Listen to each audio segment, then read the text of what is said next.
Bonjour et bienvenue à tous.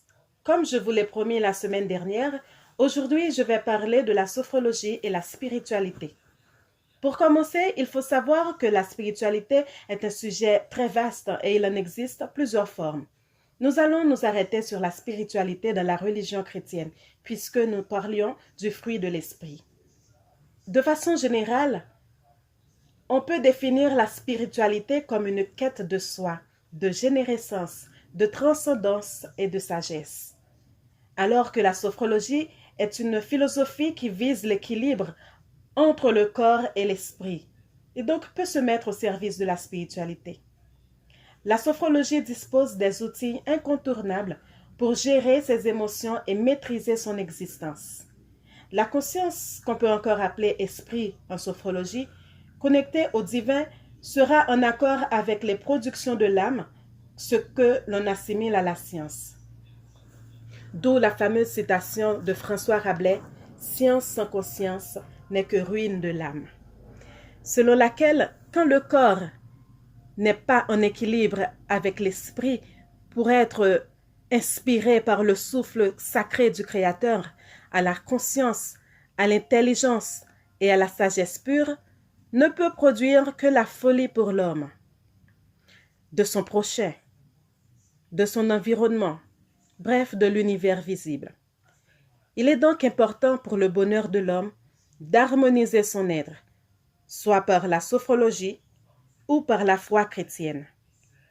La sophrologie, par des techniques d'activation d'intro sophronique, va installer un espace qui favorise un processus phénoménologique qui dévoile des possibilités existentielles de l'être. La vivance de la rencontre du corps et de l'esprit provoque un éveil de conscience, d'activation des valeurs fondamentales de l'existence. Et non pas sur une longue durée, mais dans l'immédiat.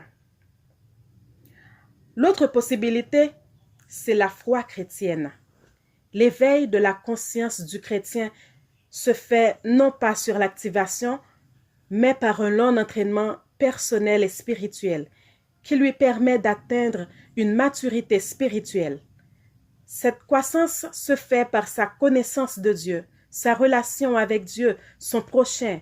Cet équilibre ne s'établit pas par des méthodes venant du yoga, du bouddhisme, du zen, de l'hypnose, de la relaxation, qui pour la plupart vient de la magie, comme malheureusement c'est le cas de la sophrologie.